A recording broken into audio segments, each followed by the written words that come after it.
dengan permohonan pra peradilan ini adalah untuk mencari bukti permulaan. Apakah memang sah atau tidak penetapan seseorang menjadi tersangka. Nah, ketika permohonan ini digugurkan karena alasan formal bahwa ada tindakan dari KPK yang melimpahkan berkas perkara, sebenarnya yang dilakukan adalah mengesahkan tindakan-tindakan buruk dari KPK ini. Ya. Saya katakan buruk kenapa? Karena mereka mencoba melakukan penundaan. Ya. Pertama mereka melakukan penundaan persidangan ketika dipanggil. Kemudian yang kedua, mereka juga melakukan tindakan-tindakan yang mengabaikan hak asasi dari Pak Hasto. Misalnya haknya beliau untuk menghadirkan saksi yang menguntungkan, yang diabaikan oleh KPK. Kemudian yang ketiga, mereka secara sengaja ya, melimpahkan berkas perkara 1 hari sesudah berkas perkara dan orang diserahkan oleh penyidik kepada penuntut umum. Ini artinya apa? Ini memang terstruktur dan sistematis dilakukan oleh KPK untuk menggugurkan perkara pra peradilan ini. Ya, saya berharap bahwa cukup banyak orang yang akan terusik dengan ini. Tetapi kalau tidak ada orang yang terusik dengan peristiwa ini, maka tunggulah saatnya. Ya, proses hukum akan dibuat sedemikian rupa, akan diporak-porandakan, akan dimain-mainkan oleh orang-orang atas nama kewenangan. Ya. Padahal kewenangan itu tidak seperti itu. Sebab satu hal yang harus kita ingat betul. Hukum acara itu adalah untuk membatasi kewenangan penyidik yang hendak mereka lakukan. Bukan cara-cara seperti ini. Ya. Bukan sebagai tools atau sebagai jalan bagi mereka untuk mempermudah mereka menggunakan kewenangan-kewenangan yang tidak adil dan melanggar hak asasi. Ini yang kita sesalkan.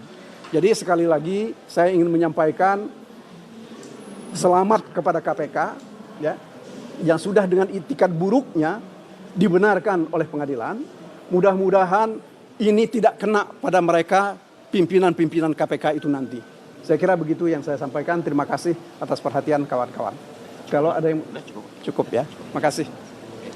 Kalau untuk selanjutnya kan ini artinya akan menjalani sidang begitu yang sudah Iya. siap dari pihak. Jadi kami sudah siap, kami sudah menerima berkas perkara hari Jumat kemarin dan kami juga sudah mulai membaca, mempelajari berkas perkara dan dengan justru setelah kami menerima berkas perkara itu semakin meyakinkan kami bahwa bukti permulaan mengenai adanya OJ, obstruction of justice, dan juga suap, itu tidak ada buktinya. Apalagi ini khususnya untuk suap sudah diuji di 2 perkara yang lain. Jadi saya kira ya kita bisa lihat nanti di persidangan apakah memang betul ya seperti yang digembar-gemborkan oleh pimpinan KPK dan penyidik-penyidik KPK bahwa mereka punya bukti. Ya. Tetapi menurut hemat kami dari yang kami baca sementara sekarang ini tidak cukup ada buktinya.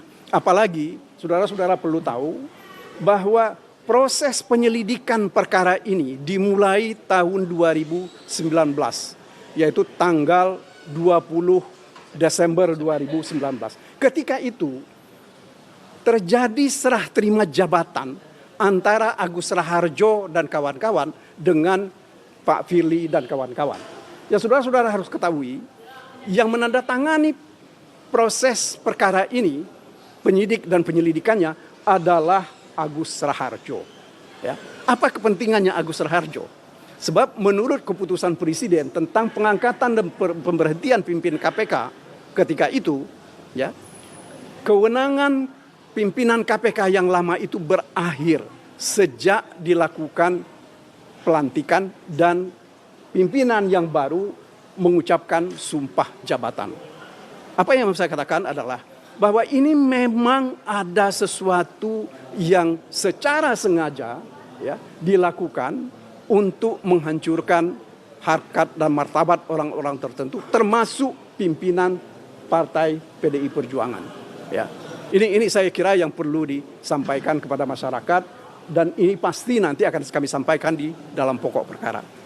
Begitu ya, makasih. Oke. Satu lagi Pak, soal kasus gugatan pra peradilan yang kedua yang OOJ itu kan berbarengan dengan sidang perdana yang dakwaan, itu bagaimana dari tim hukum Bapak? Iya, saya kira kalau melihat ini tadi, yang nggak ada gunanya lagi kan persidangan itu, ya. Saya yakin betul bahwa Pengadilan Negeri Jakarta Selatan sudah mengambil sikap, ya, bahwa itu pun akan digugurkan.